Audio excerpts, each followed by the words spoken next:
legitimate, I think, flu-like symptoms. My man ate hamburgers, fried eggs on them. Yeah, that's every day in the life of Nick Wright.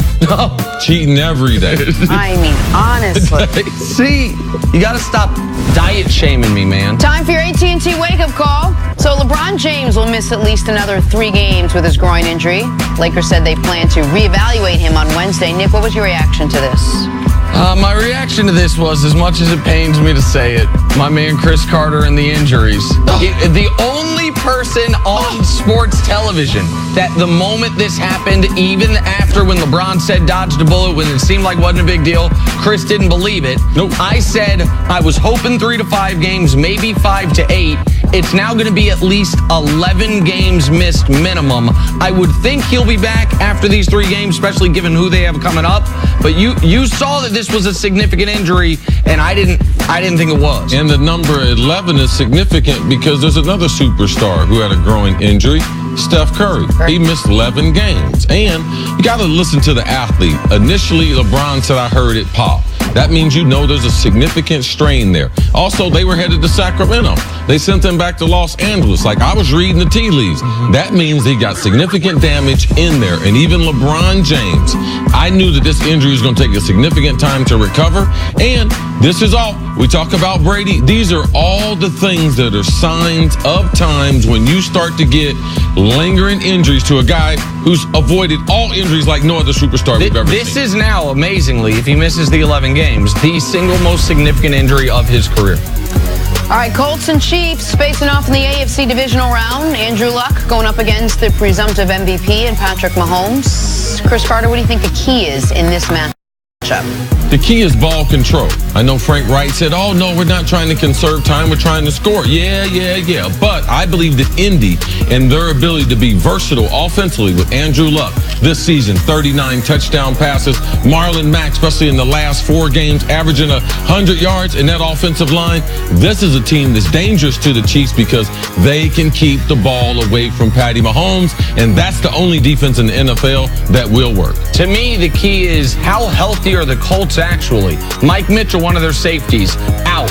Clayton Geathers and Malik Hooker, their other 2 safeties, didn't practice yesterday and most of the week. 3 of their 4 starting defensive linemen didn't practice yesterday. I want to know how healthy the Colts are because I know the Chiefs are the healthiest they've been all year. If you don't have your starting safeties against this pass attack, no matter how much you control the ball, you're going to be in real Chiefs trouble. Bad news, though, they're not going to have Eric Berry. You're certain of that? Well, it doesn't look good, but I don't know if he's been ruled after out. A bye week. He's missed 3/4 of the season. What, did he practice yesterday? No, he didn't. Oh, okay. Well, maybe you'll listen to him. Okay. Moving on to I just Antonio said Brown. you know about injuries. Antonio Brown's situation with the Steelers has seemingly gone from bad to worse. That is, if you consider your boss basically giving up on you as worse. The team's owner and president, Art Rooney II, said it is hard to envision the Browns, Antonio Brown, being on the Steelers team next season. So, Nick, you surprised that this has all come down to this? No, not at all. Not after what happened at the end of the season. If you'd asked me after week 16, would I be surprised if Antonio Brown was not a Steeler the next year? I would have said I'd be shocked. There was no chance. But when you no show, no call in the most important week of your season, I said the next day, I don't know what choice they have other than to move on from Antonio Brown, no matter how talented he is. They can cap-wise, they have the same hit whether he's on the team or off the team, so it's significant in that you don't get any cap relief for moving on from him in the 2019 season, but it's not such that you have a worse cap hit for moving on from him.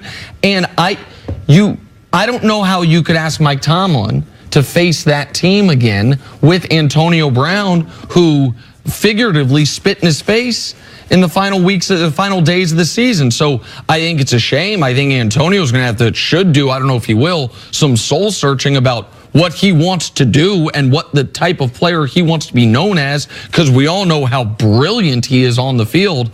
It's self-inflicted by him to force his way out of one of the greatest franchises in all of sports. But no, I'm not shocked it came to this, not after what happened in week 17. Jenna, I'm shocked because they've given him the type of support. They've given him everything that you would want, that he could grow into some type of maturity and be a leader, be a guy who's been dependable. But there have been a number of warning signs throughout the years.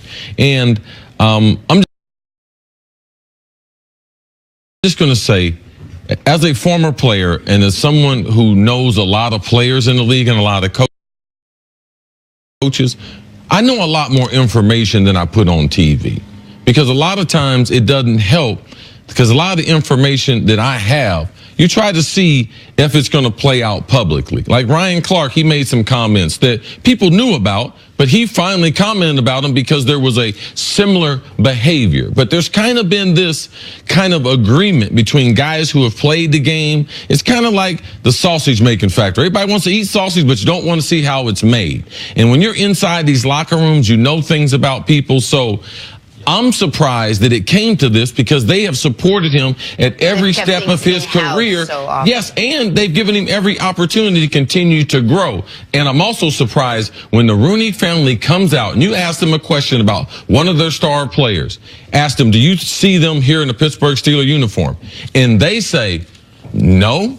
Like, that was shocking to me, because that's not how they do business. Them, the New York Football Giants, some of the classiest organizations for the longest time, have always done things a certain way. So in that, I am surprised. What are the Steelers' options now, and what are Brown's options? I know they didn't take a cap hit. Well, the same if he was there or not, but now what can they do? I mean, well, Brown to me has no options. He won't, since he left the building during the Week 17 game, he has not spoken with, he has not answered the phone calls of his head coach or the team owner. So he's made his choice. His choice is, I want to be somewhere else, and it looks like they have to trade him. They have to trade him in order for that to happen. One thing that Art Rooney II said yesterday very clearly is, we're not cutting him. Yeah. And of course they're not cutting him, because what are the Steelers' options?